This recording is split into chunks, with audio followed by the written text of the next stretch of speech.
religious cultures.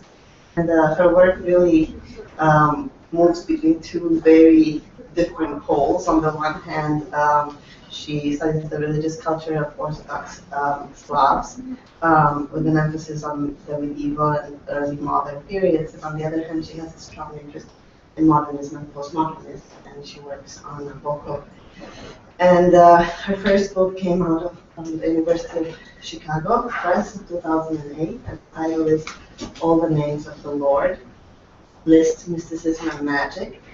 And she also has co-edited a book called Translation and Tradition in Slavia Orthodox. She has too many articles. I have here a whole list. So I'm not going to say anything about it, but I think we are getting kind of the gist of her next project, or something that's very much at the core of her next project in the paper today, which I hope that most of you have managed to look at. Muslim Hajjis, the other Orthodox pilgrims to Jerusalem, because she's very interested in the mix of Christian and Muslim in the context of multi-religious environments. I'll let you maybe introduce the paper and tell us how it goes with your project and where it's heading. Thank you, and it's delightful to be here. I'm so grateful to Christina and to Fiona and to everybody here who has been so great and so friendly and welcoming. It is a rare opportunity to talk about things Ottoman to a Slavic audience. And what I presented here, the text that I submitted for you to take a look at, is an article which I specifically prepared for Slavic Review with the idea for a Slavic audience in mind. Because it was important for me to raise a certain set of questions that I think we as Slavists often forget or ignore or don't even want to be aware of. But before I get to that, I want to just give you a sense of where I'm coming from with this project and what the bigger, what the book will be about, which this article is only a facet. So the book is tentatively entitled Christian Hajjis, Mobility and Status in the Late Ottoman Empire, and focuses on these, on this peculiar group of Ottoman subjects that I affectionately have come to call my Hajjis. The way I came, the idea of this project first occurred to me in Jerusalem when I was researching material for my first book in the Patriarchate of Jerusalem. Being raised in Bulgaria, in the Balkans, I, of course, have heard all my life about the Hajjis, but it is only when removed from a Balkan context that I realized there's something paradoxical about them. In the West, when we say a Hajji, we automatically understand a Muslim. In fact, we can say that a Hajji is a representative Muslim having asserted his or her Islamic identity in an exceptional way. And this understanding of the term is so rooted in the public mind that it has nurtured recently, as we have a slur. You know that during the latest war in the Gulf, the name Haji has been used as a derogatory term for any Arab, real or apparent Muslim. Why? In the Balkans, however, everybody knows that Hajjis are Christian. So much so that when you start talking to, even to clerics, not just to ordinary folks, about the Hajj to Mecca, they're very surprised to hear that quote-unquote Muslims have their Hajjis as well. So I thought, well, how come nobody has ever done anything about this paradox? And the short answer to this is that always part of it seems to be obscured, regardless of where you are positioned, because people have intentionally forgotten in the Balkans about the Muslim Hajjis, but people in the West never learned about the Christian Hajjis. And I started questioning, why are they so invisible, not just in the Western public discourse, but even in the scholarly discourse. Even scholars of pilgrimage have somehow consistently neglected the presence of this very strange group. One of the reasons that feed into such a willful ignorance comes again from the Balkans, because there's something disturbing in the way people in the Balkans just wave it out as unimportant, this name. So many times people would say, well, why are you so concerned about the fact that they're called Hajjis? It doesn't mean anything. It's just a name. And for someone who has spent most of my career thinking about the social power of names, this doesn't sit very well as an argument.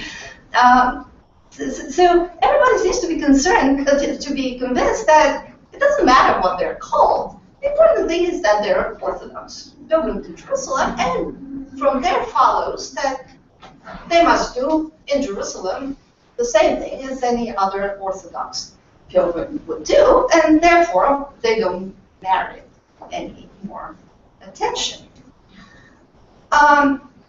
So the initial spark of the project was my curiosity, my willingness to take the title seriously, and to take it as an indicator to changes in the ritual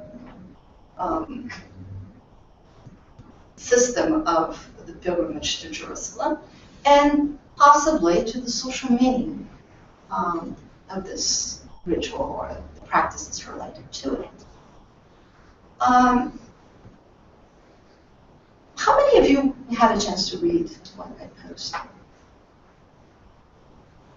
So, okay, so we have a common ground. Instead of rehashing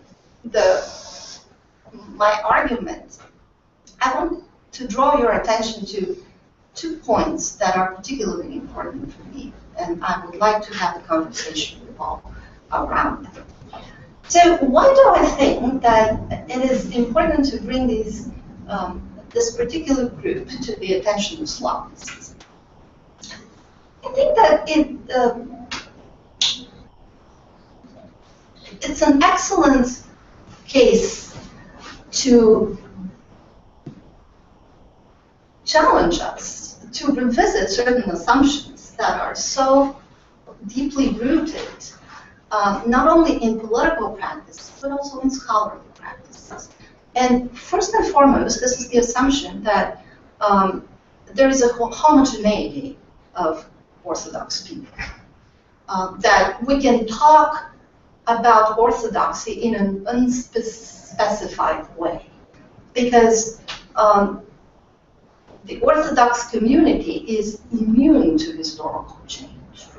So therefore, historically, it doesn't matter whether we're talking about the Middle Ages or about the 21st century. And second, which follows directly from this axiom of conservatism and unchangeability of Orthodoxy, that there is that even though there is not necessarily geographic continuity, which is to say that there is an uninterrupted mass of Orthodox people who are part of the same geographic area or are neighbors and live in the same polity, regardless of where Orthodox people are, their practices are pretty much the same. This second assumption is crucial for Russian imperial imagination, especially since the middle of the 17th century and became increasingly important for the Romanov dynasty. And when we reached the second half of the 19th century, after the Crimean War, it really manifests itself in complacent political cliches as Pravoslavny Vostok, a unified Orthodox East, and then assumptions about the unchallenged role of the Russian sovereign as the patron and protector and defender of all Orthodox, and then even such strange constructs as Russian Palestine, Palestinian, which emerged especially toward the end of the Romanovs' rule. All these political, rhetorical gestures have curiously produced also scholarly reflexes. One of which is to focus the study of everything that has to do with Orthodox culture on Russian material, and then sell this as Orthodox generally, to the point that almost everywhere where Orthodox material is used in comparative studies of religion, the Orthodox representative material is Russian, and it is taken as, without any questions, without any qualifications, as representative, unproblematic of the whole Orthodox community.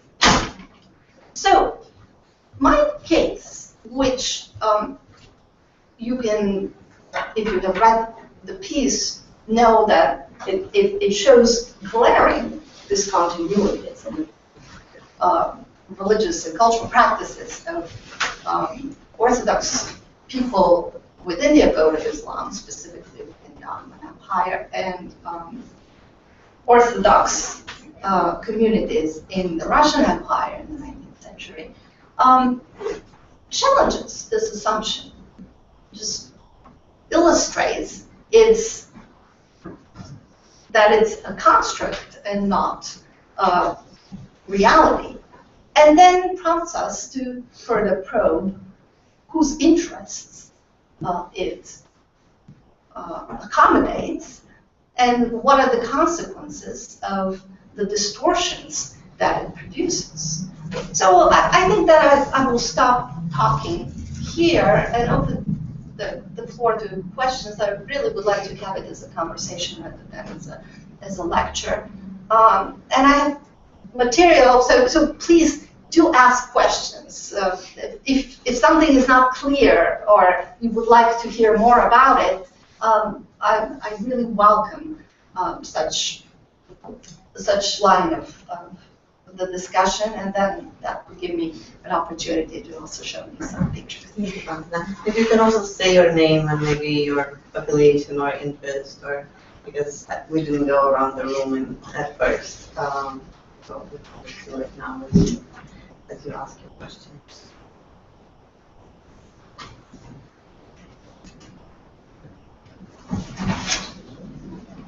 I can ask the question to break the ice. So you started talking a little bit about what I thought was a very interesting bicultural perspective, and how that might have been one reason why you saw the Hajjis, or the interesting category that they are. And I was trying to understand the previous literature and where you situate yourself in relationship to that. So I was looking at your footnotes, And I saw that there is a partial anthology of Bulgarian material that you're using. So, so is it basically that the Bulgarian material just looks at the Hajjis in Bulgaria and doesn't think about them at all in relationship to the Muslim Hajjis or to the Russian Orthodox or other Orthodox? Is that? Yeah. Yeah, they're very isolated pockets of mostly ethnographic studies of the Hajjis. And it's interesting that they're all produced in post-Ottoman context by historians of nation states. So what they're interested is their own pilgrims to Jerusalem. So we have a study, an article on the Serbian pilgrims to Jerusalem, where the Hajjis are acknowledged as in kind of a undifferentiated way as just pilgrims, Serbian pilgrims from a certain period. And we have Bokchev's French article, which is an attempt to look more broadly at Balkan Hajjis, but he speaks exclusively about Bulgarian material. It's a very short 3-4 page article.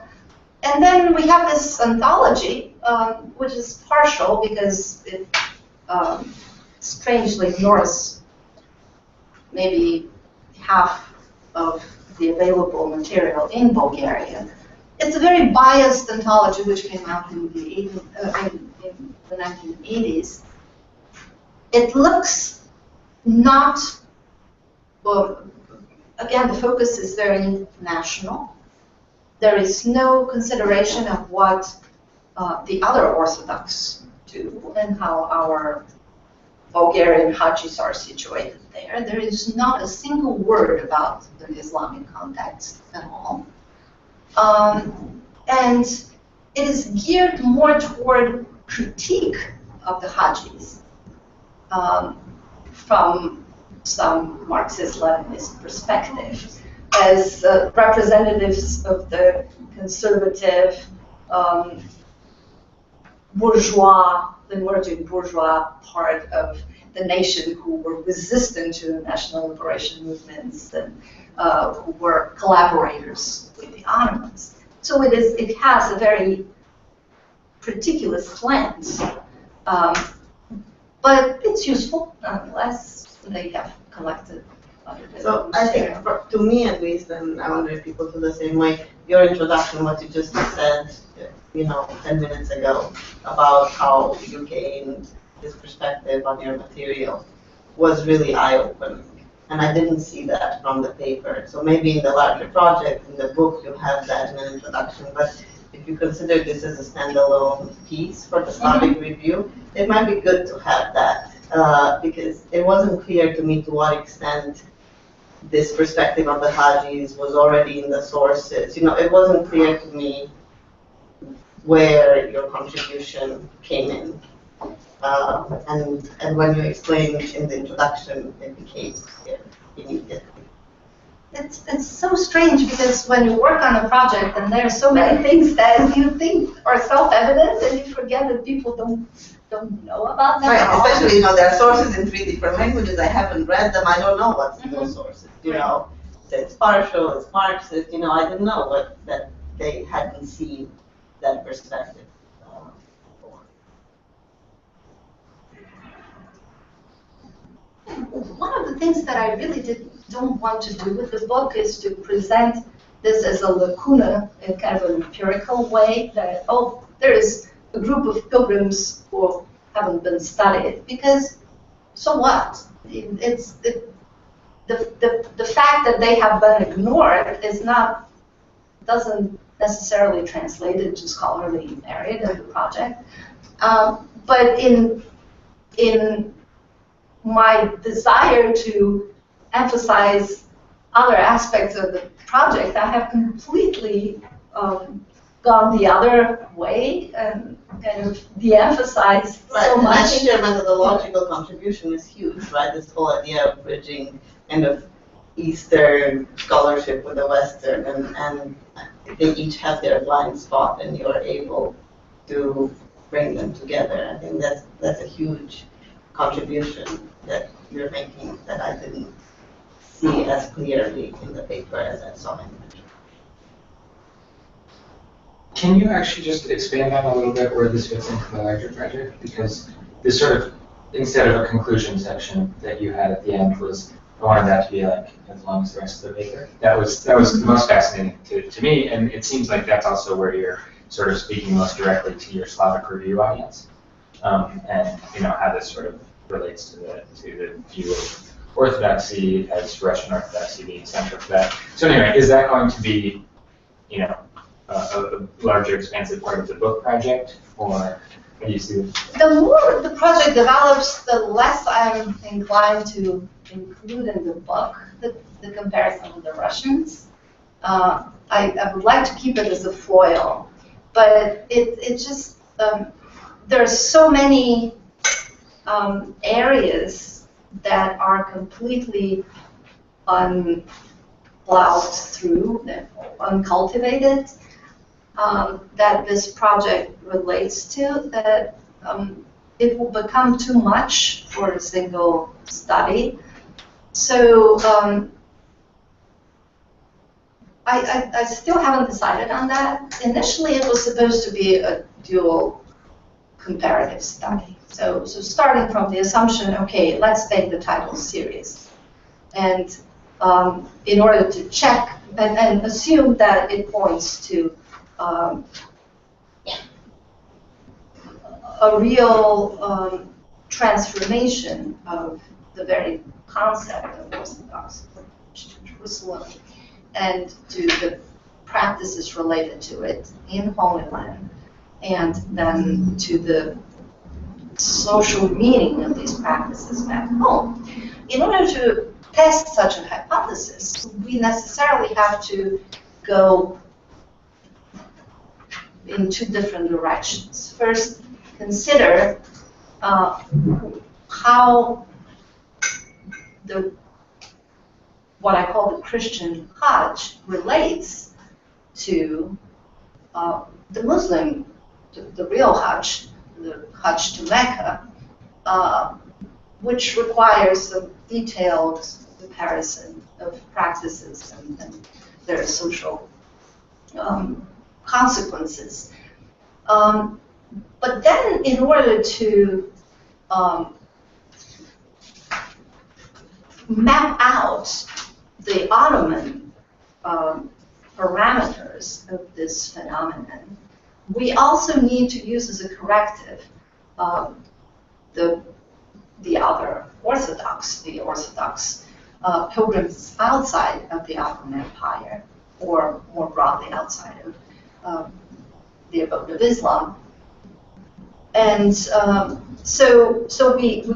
I compare the Christian Hajjis with the Muslim Hajjis with whom they share a name and the socio-political and cultural context, and with the Russian pilgrims with whom they share purportedly a tradition and faith.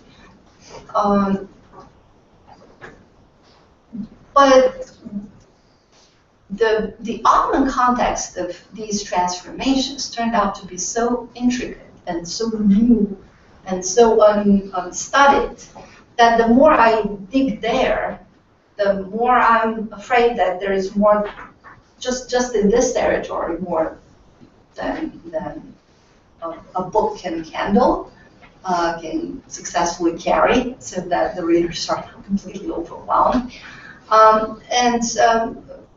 It turned out that the Haji group opens a whole set of new questions about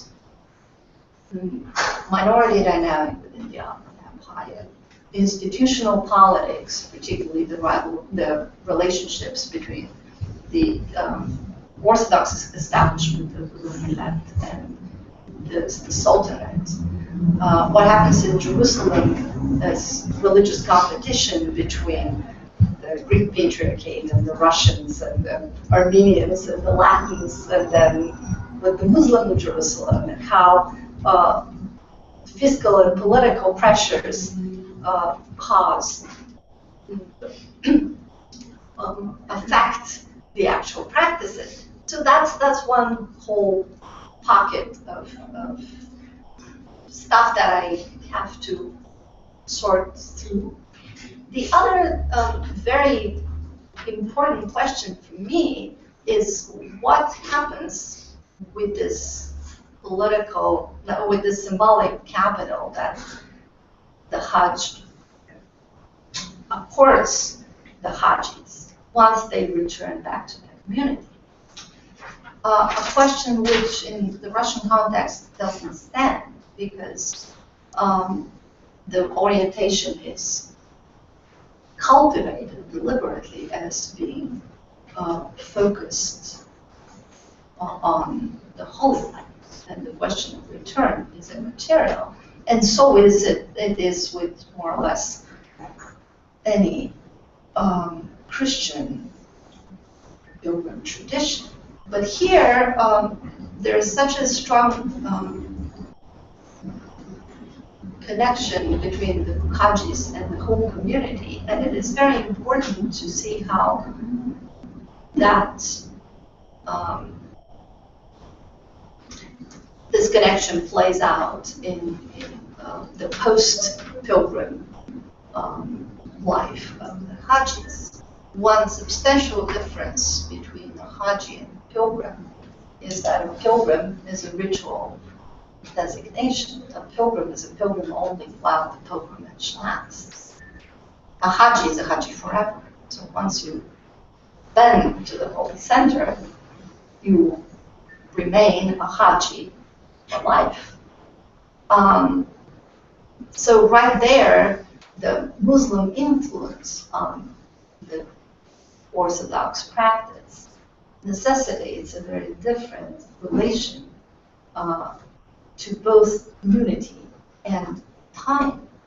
All of a sudden it becomes prospectively oriented toward the future, and not as the traditional pilgrim, Christian pilgrim, orientation about on time to Jerusalem. And then a third set of questions which were prompted this summer by a number of very interesting archival findings has to do with the gender dynamic within the Hajji group. Precisely because these pilgrims are very much oriented toward the future, and specifically toward the future of the family. They invented a form that actually doesn't exist in the context of the family ritual. And it's a very interesting thing that the thick of dangerous events in the beginning of the 19th century in the Balkans, when the so-called Kyrgyz, these bandits were completely out of hand and couldn't be controlled by anybody. So people didn't want to travel. I have documents of whole families, extended families, that means a grandmother, a husband and a pregnant wife with 6 children, 2 of whom are young, like 2 and 3, and 4 of the children are girls.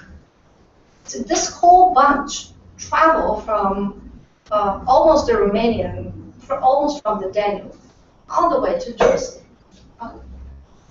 To imagine a trip from here on land to either to Salonika, then with a ship. Oops!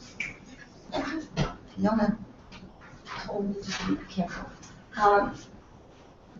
with a ship from Salonika all the way to Jaffa, and from Jaffa to Jerusalem on foot.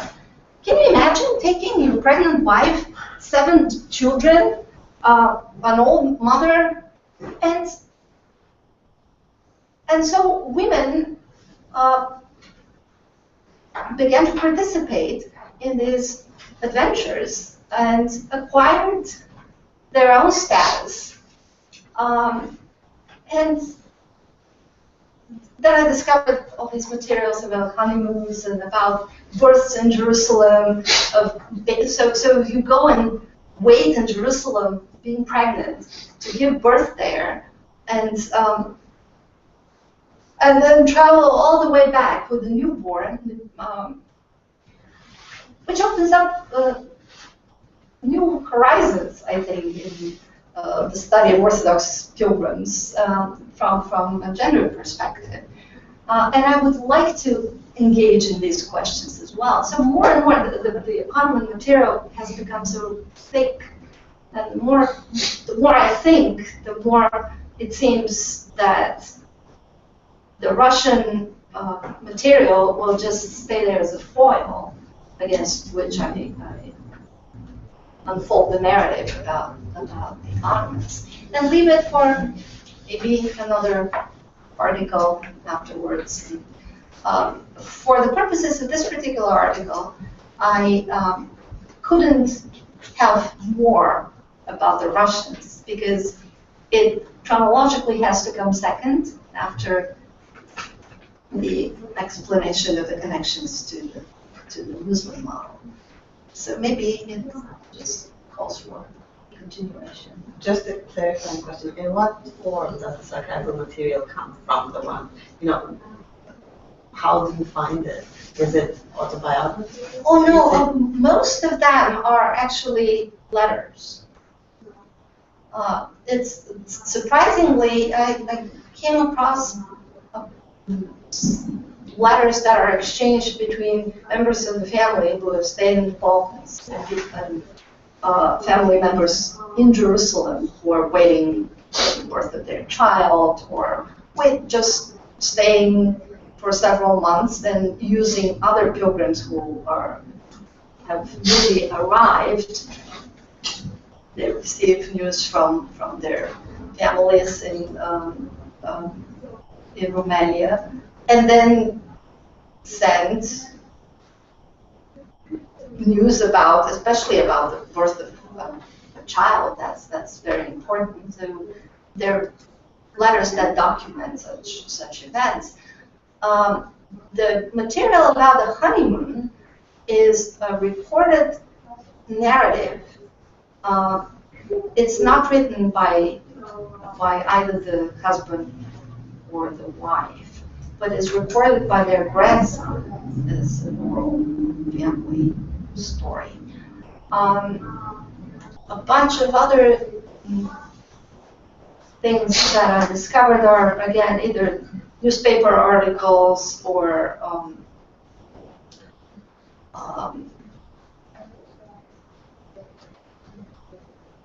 the other thing is just traces. It's a little bit more complicated. The epigraphic and the visual traces of these Hajjis turned out to be a very important source that I didn't expect in the beginning. So, for example, let me just show. This is a donor portrait in one of the biggest monasteries in Bulgaria, the Brian Monastery, right in the middle of the Balkan range. And it is a family of Hajjis. They all have their Hajji titles in the inscriptions of the names. A mother with her 3 sons. This donor portrait is in the main church of the monastery, and it's a very small church. There are also 2 other donor portraits of husbands and wives. One of them, both the husband and the wife are Hajjis. But here, apparently, the husband is deceased, so the woman, the old woman herself, is the matriarch and the main donor. You come across burial places of family tombstones where the family members are listed by name, and the title Hajji is always part of the name. So you get a sense of the extent of the family trip by the title of the children and the grandparents. The women are, as a rule, voiceless. So I don't have a single personal memoir or pilgrim narrative by a woman. So sometimes you have to get to the woman by ricochet through male voices.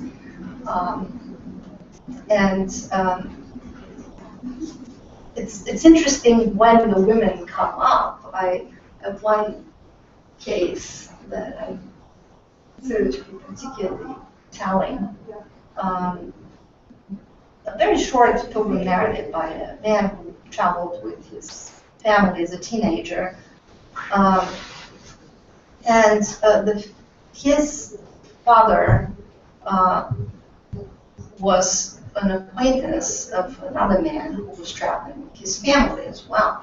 The narrator knew Greek and was very proud of his knowledge of Greek. So at every other paragraph, he brags about how he was the only person who knew Greek.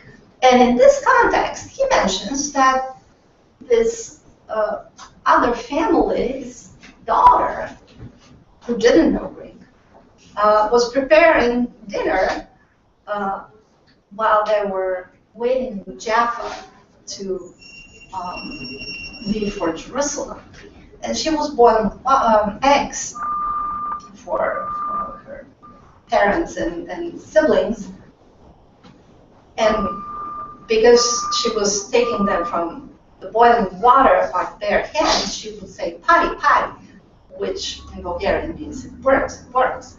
And he instructed her, because she was older than him, said, "Oh, don't say this in front of the Greek women, because they would think that you are giving them the eggs." Because in Greek, pari means take it. So he included this little anecdote, which is the only evidence that we have about the daughter, this very prominent Ottoman merchant, being herself a Hajji. She ended up marrying another very important political figure in Turkey, and she is well known in secondary sources as a prominent figure. Not a single mention at all anywhere that she made the trip to Jerusalem. So it is by this very roundabout way, because of male pride and arrogance, that we actually can learn that this woman, while she was still married, also became a Hajji. Since her husband was a Hajji independently from her, she ended up having a Hajji title in her family name, but she was a Hajji currently, right? So anyway, this will give you a sense of how the sources are not always straightforward.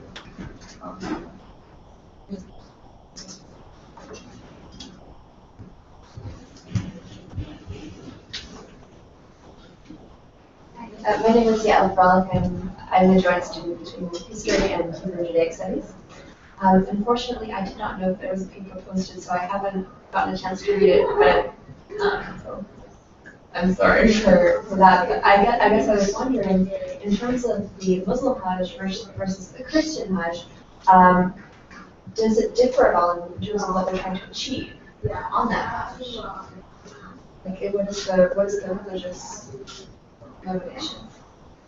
So the way, this is pretty much the center of my analysis, but I can rehash it very quickly. what I discovered structurally, the two rites have been made, or rather I should say, the Christian pilgrimage to Jerusalem has been rethought and restructured so that it fits the metrics of the Muslim Hajj, which doesn't mean that it loses in the process its Orthodox Christian identity. And that's the trick. I mean, that's why I call it a creative reinterpretation of the rite rather than a hybridization or anything more mechanical. The main aspects of the Muslim Hajj that have been emulated by the Christian pilgrims are fixity, both calendrical and ritual, because as a rule, the Christian pilgrimage to Jerusalem is very open, non-normative, flexible, driven by individual interests and commitments, and is flexible in the way it's mapped out. It is oriented in time. There's a visible tendency in the late Ottoman Empire toward solidifying a particular stable structure for the rite. And significantly, this structure has this dual geographic locus, just like the Muslim Hajj, which is oriented not merely toward the circumambulations of Kaaba, but also toward standing in Arafat. In a similar manner, the Christian Hajj prescribes both participation in the descent of the Holy Fire ceremony in the Holy Sepulchre and second baptism in Jordan. Significantly, all these elements were present before. They were not new. What is new is this tendency to make them obligatory to the point that without fulfilling these obligations, the whole ritual is being unsuccessful and the title doesn't apply. The second structural difference or transformation is toward making the status achieved as a result of the pilgrimage the center of this ritual complex, which necessitates by itself certification, so that the Christian Hajjis are very keen on procuring special documents that verify their Hajj status back home.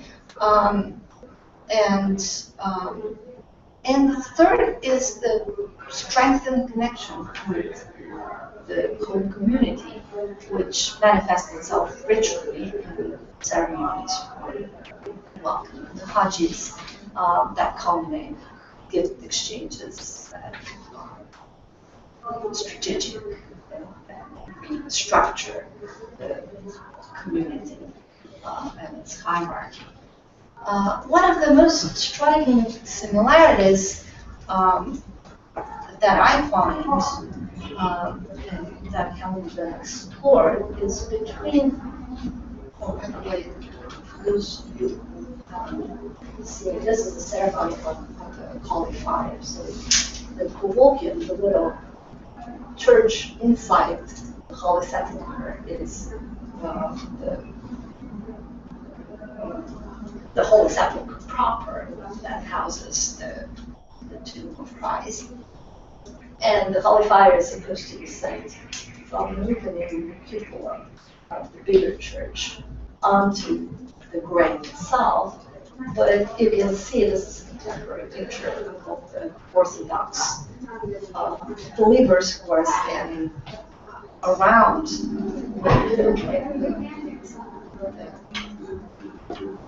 their candles lit up by the fire ready. So this is the proskunitarian, this is the icon, which is considered to be the most important, the most coveted Hajji souvenir,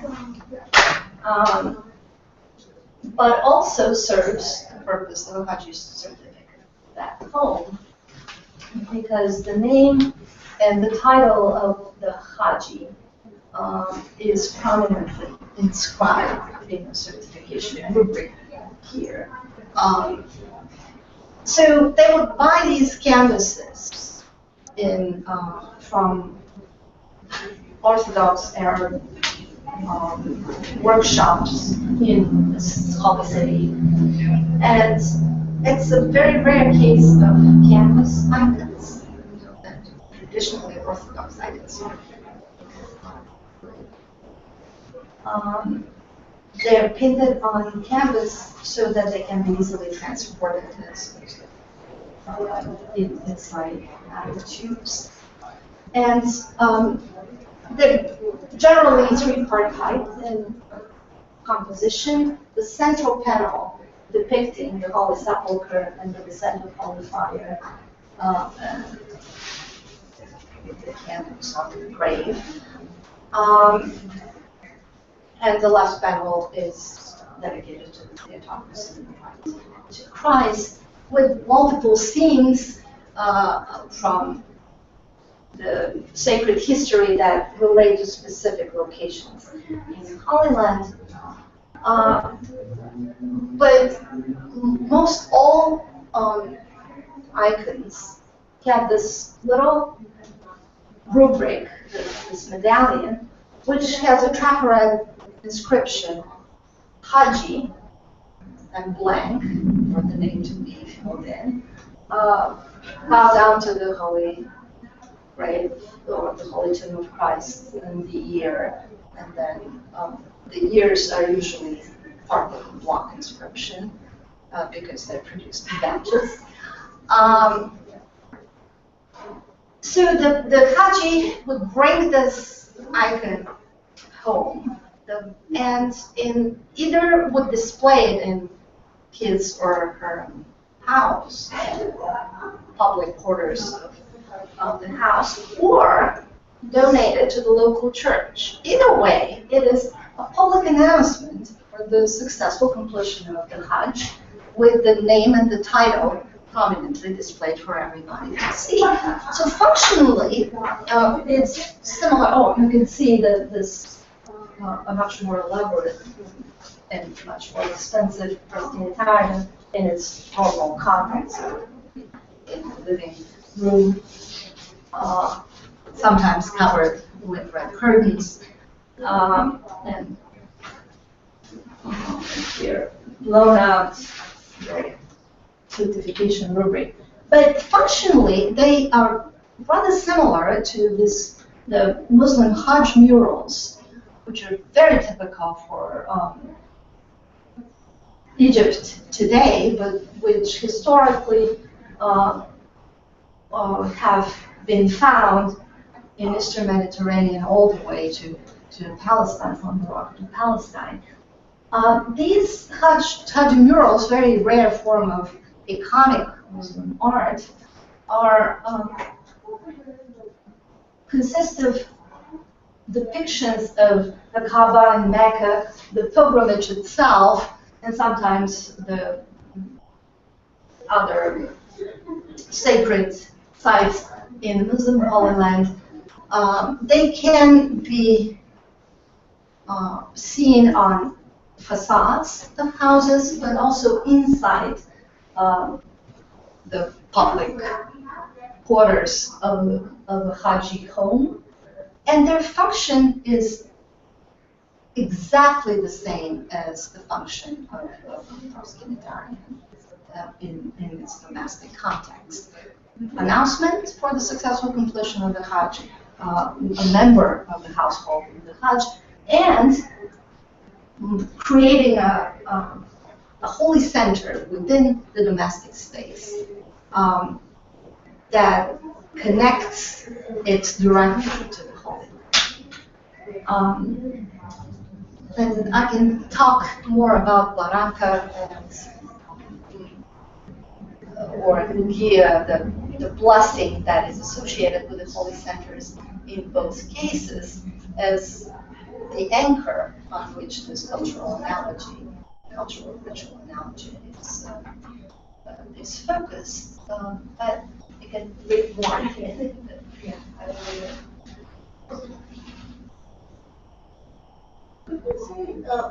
You explained in the beginning that you're very interested in change through time, and that you kind of work against the dominant paradigm. So can you tell us how you see the changes in the Hajj happening, and whether gender, which is something that you mentioned at some point, the difference between the middle-aged man or the young man who goes and visits Muslim, and also in the roles of social mobility, and the babushka from Russia who goes for her soul to die. So are women entering the Hajj at a certain time? Have they always been there? Is there a change in time relating to the presence of women in the... This is really a question that is very generous, because it allows me to introduce a number of things that I think are important for understanding the place of this Hajj phenomenon historically. First of all, we have to ask the question: how many pilgrims, or how popular was pilgrimage to Jerusalem in the Balkan Orthodox communities before the Ottoman Empire, before they became part of the Ottoman? And for that matter, how popular was pilgrimage to Jerusalem from the Russian lands in the Middle Ages compared to modern times? This issue has been pumped up for ideological reasons. So we are led to believe that there is an interrupted tradition of tons of pilgrims streaming to the Holy Land from all quarters of the Orthodox world, which is hardly supported by historical evidence. The Russians had their golden age of pilgrimage to Jerusalem soon after the Christianization of Rus, and that was relatively quickly put an end to. So in the 11th and 12th century, we have very well-documented traffic from Kiev and Rus to Jerusalem by both representatives of the ecclesiastical elite, and also by relatively poor people who either sold all their property and went to Jerusalem, and then upon return became Hajji and wandering around singing spiritual songs and making their living as singers, or people who just became wanderers and never came home. And we have early on, I think the earliest references in the 12th century, that the ecclesiastical authorities just put an end to it. So, well, not anybody can just go to Jerusalem and whatever they want, because it caused disruptions. It caused disruptions both economically and socially. And even we have records of epidemic punishments that were given to local priests who would give permission to ordinary Christians to go to Jerusalem So the well-documented cases from Russia all the way to 19th century of pilgrims are mostly from the elite, members of the aristocracy and of the clerical elite. The same can be said about the Balkans. It was never a mass movement from the Balkan lands to Jerusalem until the Ottoman period. They're isolated cases, and they're usually cases, again, of people who are either sent on diplomatic mission as representatives of the aristocratic elite, or on ecclesiastical mission as members of ecclesiastical hierarchy, higher echelons of the hierarchy. What we witnessed after the annexation of Orthodox territories to the Ottoman Empire, and especially after Jerusalem becomes Muslim, becomes Ottoman, which is early 16th century, no, early 17th century, early 16th century. I'm very bad with that. So 15 to 17. The first centuries after the fall of Constantinople, all the sources that we have of pilgrims to Jerusalem from within the Medina are clerics.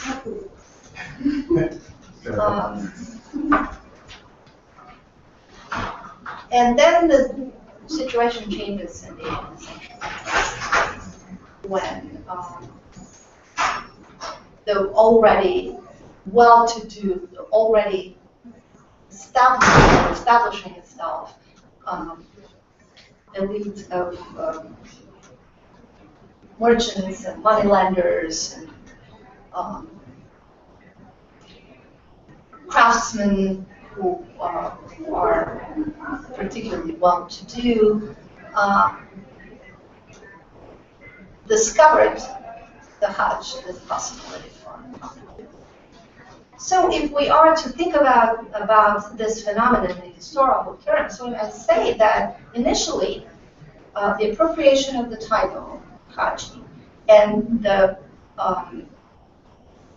push to upgrade the trip to Jerusalem on par, to produce it as a spiritual achievement on par of the Muslim Hajj in Mecca, was quite possibly driven by the clergy, and especially by the bishops, archbishops, and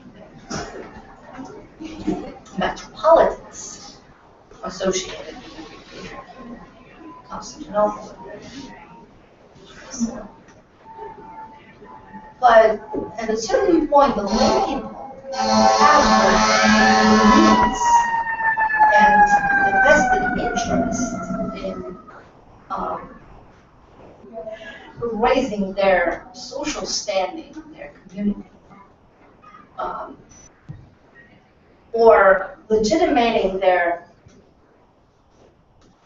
financial and economic advantages in spiritual terms, hijacked the process. They kind of saw an opportunity to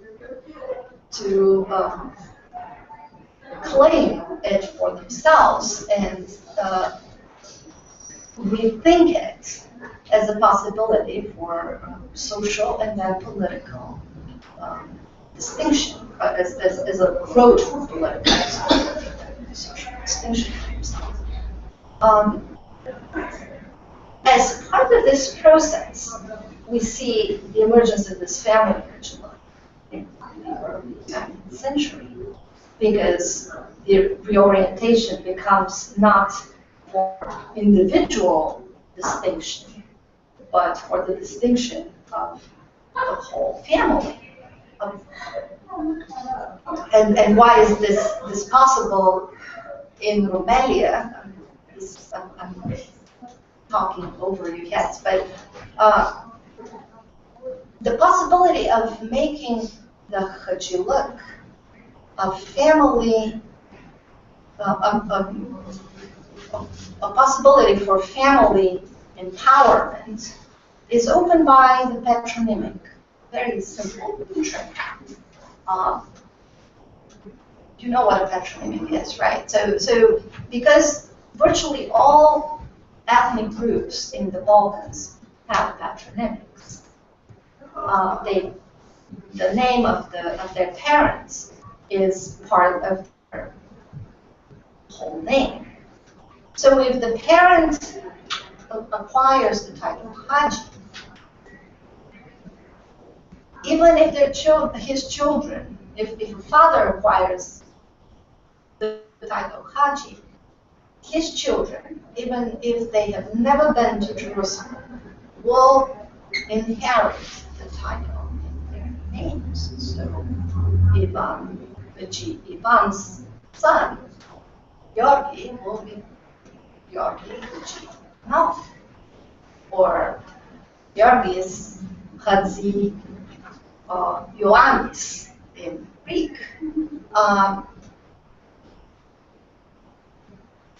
This very simple fact translates into something of great significance for the communities, where we have to remind ourselves the aristocracy had been long done away with. So there is absolutely no status that can be passed on to the next generation. Wealth is an unstable affair. Today you have money, tomorrow there is an attack by robbers or an uprising that causes all the wealth to disappear, or so what can you pass on to your children that can perpetuate your own achievements? The title Haji becomes such a thing that can be passed on. And then with this door being open, the idea of, oh, why don't I bring these children with me to Jerusalem so that they acquire the title even personally and can pass it on to the grandchildren. And in order to bring the children, you have to bring a wife or a woman to take care of the children, and so it becomes a family affair. Once this happens, then the women become a crucial part of the family project, and they merge with their specific functions in the process. And this is a whole other chapter which I'm not going to talk about, but that's how it transforms itself internally until the market of Hajjis becomes oversaturated and it stops doing what it was supposed to be doing, and the whole boom devours itself. So but while it lasts, it was a social force of consequence, and it lasted for about a century. Does this answer? Yeah.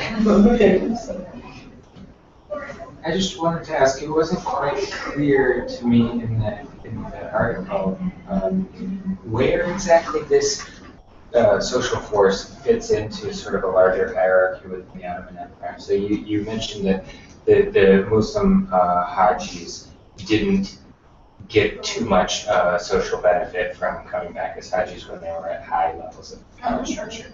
And then the Christian Hajjis you're focusing on are provincial for the most part, they're small towns, right? So I'm wondering if this is sort of a bourgeoisie / merchant class of sort of upper middle but it doesn't go into the upper echelons? And is that because the upper echelons are occupied mostly by Muslims because it's the Ottoman Empire? Or is that because at that level there's other distinctions in the social hierarchy? Yes, the short answer is yes. So things start changing in the second half of the 19th century, but not significantly. Traditionally, the upper,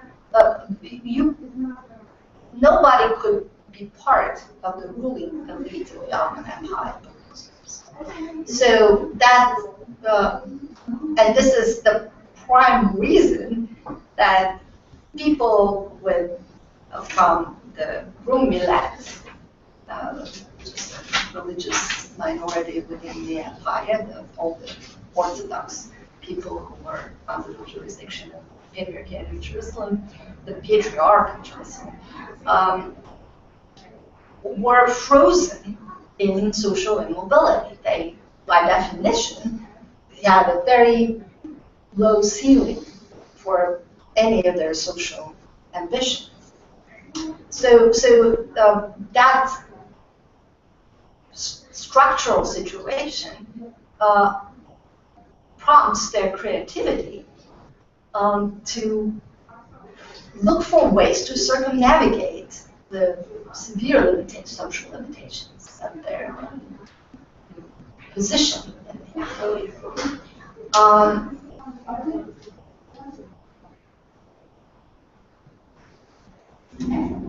So these Christian Hajjis are not only Orthodox, but they come from the province of Romania, which is somewhat removed geographically from the center in Istanbul, but also symbolically significantly removed from it. So people who, the few influential heavy merchants the Orthodox merchants in Istanbul, who, because of their significant wealth, had connections that allowed them to accrue enough political influence without being directly part of the political elite, they never bothered to go to Jerusalem either, just like the high-level Muslim politicians and statesmen would bother to do it. But they would send their mothers to do the Hajj because that was prestigious back in their communities. The provincial emerging third class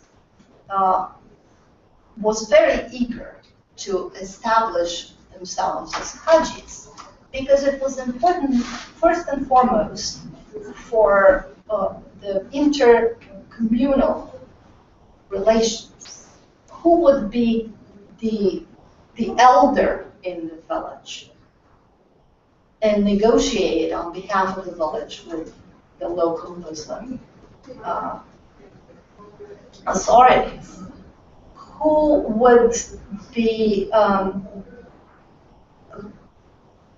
respected enough at a regional level to represent the region to the Muslim authorities? And then for the trans-regional merchants who began to emerge with a vengeance in the 19th century, it became also very important to establish their credentials to their Muslim clients across the empire. So this guy I mentioned from Pilgrims, who had a trading company with offices in Istanbul, Alexandria, and beyond, he was very eager to go to Jerusalem to acquire the title Hajji because it's very beneficial for trading in Egypt.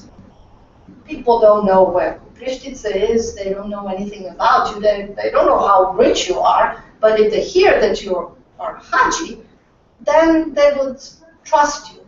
And so that's a different kind of social benefit that is translocal. But the important, it was spearheaded particularly to legitimate wealth as respectable within the community, so that then they can emerge as leaders.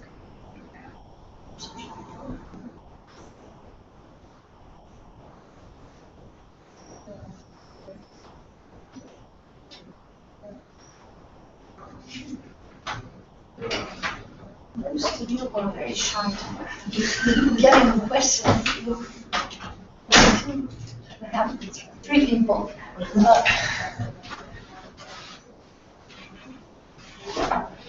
I've got questions. I just really hope that they're not redundant based on the paper, but I guess I've got 2 questions actually. You said that there was a boom in Hajj. I was wondering if that boom, I know that most of your sources already said were letters, but I was wondering. There are also pilgrim narratives there by man. Okay, yeah, and I was wondering if there's a corresponding sort of boom maybe with commercialization, like publishing, you know, like were any narratives, like, I guess, published and available to different communities through that, like as travel memoirs or something like, or something similar? Most of these, the sources that I work with, I would say none of them was actually published during the Ottoman time. They're all made available afterwards. Some of them, Majaro's memoir, which is very sensitive narrative, is published 60 years after the trip. Some are published 20, 30 years afterwards. So there wasn't any publication activity that further stimulated the process, if that's what you're asking about. Not even pilgrim guides.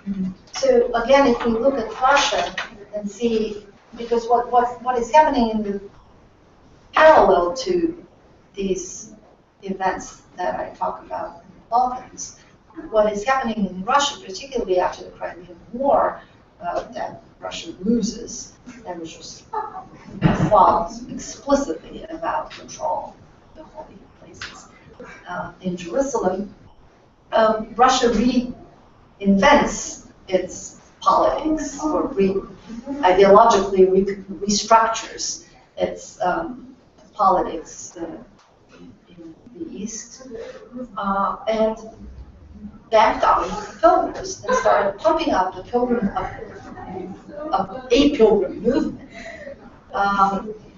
sponsoring,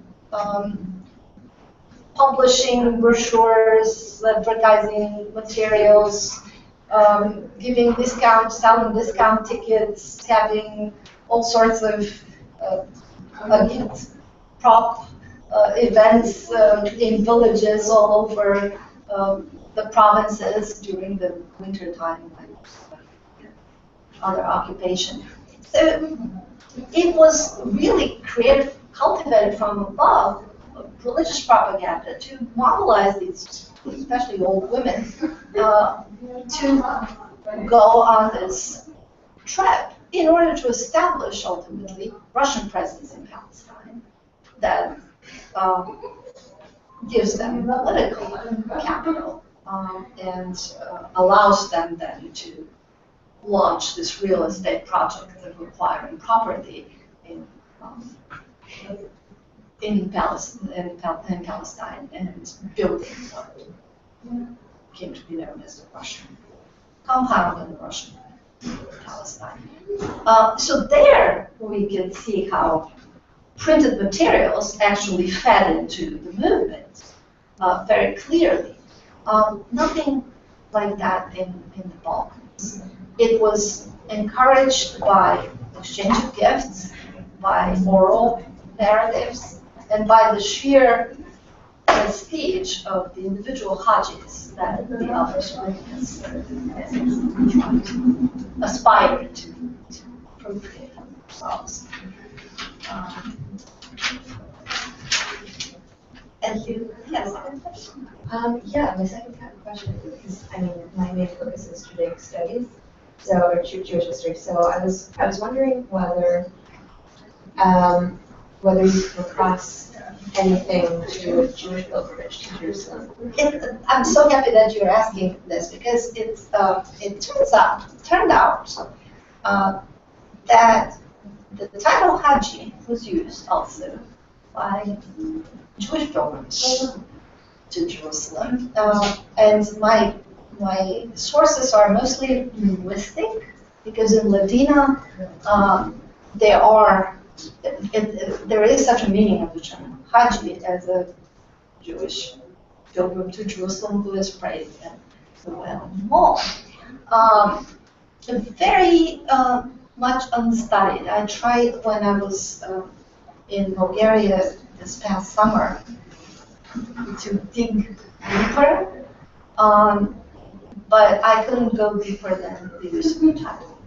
There don't seem to be documents that have survived or enough of a clarity where people can go and dig. I've also talked to diaspora, to communities of Balkan Jews in Israel, and there doesn't seem to be any information more than just the use of the title. What I know for sure is that Mashhadis, are you familiar with the Mashhadis? They're Persian Jewish communities, very small. In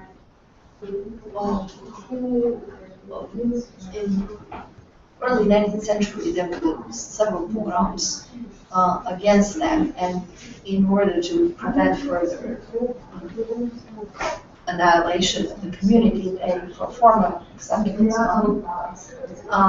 And then some apparently went that far in this group to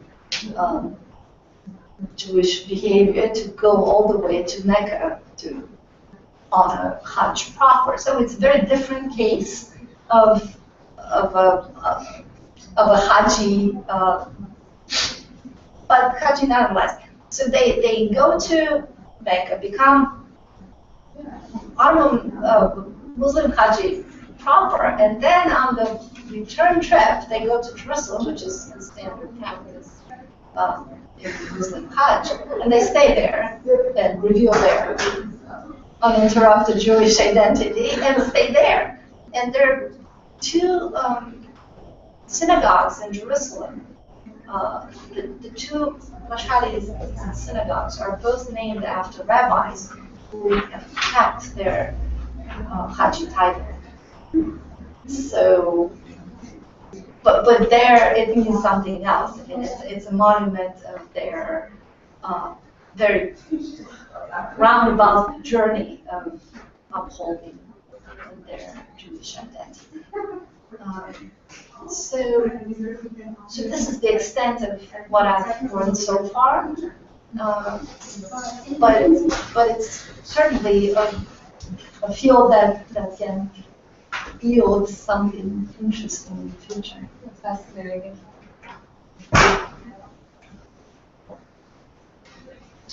In your research, have you come across any Muslim acknowledgement of the Christian title? Yes, thank you. Actually, several scholars had previously stated in writing that it was an unofficial title and that Ottoman authorities have never accepted it. But I have found documents, Ottoman Turkish documents, that were Christian witnesses, cases that have to do with property and with criminal cases, that's all Hajjis. They have Christian witnesses explicitly titled Hajjis in the Ottoman document. So I take this as an unequivocal proof that they were accepted. Just like in correspondence in Turkish between established Christian Hajjis and their Muslim clients or superiors in Istanbul, again, they use the title in letters and in official documents for transfer of property or sales. So, at least in the 19th century, it is clearly accepted. So what do you think that that could say to Muslim-Christian relations in that century? Anything? Well, it's a good question. I mean, one of the clear things for me is that Ottoman historians of the 19th century pushed forward so much the conflict and animosity. And if anything, the 19th century is painted as the most antagonistic as far as Muslim-Christian relations in the empire are concerned. But it is precisely in this same century when the model of the Christian Hajj crystallized as clearly and produced its representative forms. And I think that it calls into question the level of and the depth of Christian-Muslim animosity in Ottoman communities. By which I don't mean that we have to replace the Clash of Civilization model with some kumbaya model where in Ottoman times everybody held their hands and danced around and everything was hunky-dory. It wasn't, but it was something in the middle, something much more complicated and messier and more difficult to articulate in clear-cut and ambiguous categories, which generally neither scholars nor their readers like. And I think it's an unpopular way of looking at history. It's much more productive to come up with slogans and easy categories into which you fit everything. I think that what it says is that there were possibilities for creative compromise. And the creative compromise was struck not at the price, not at the cost of bending your own identity as, say, as a Christian,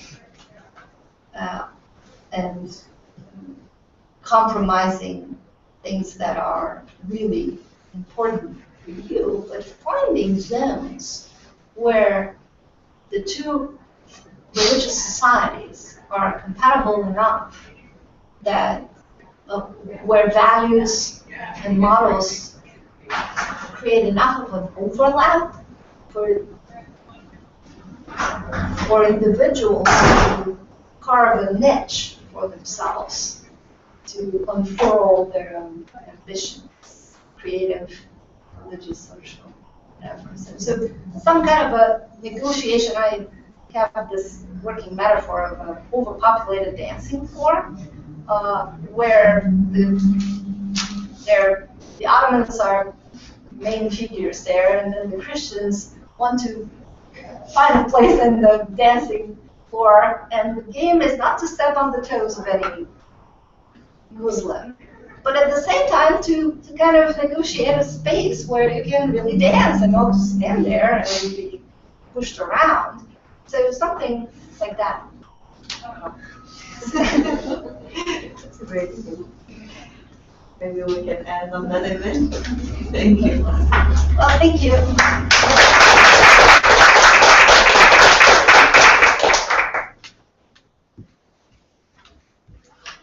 Have you discovered any sources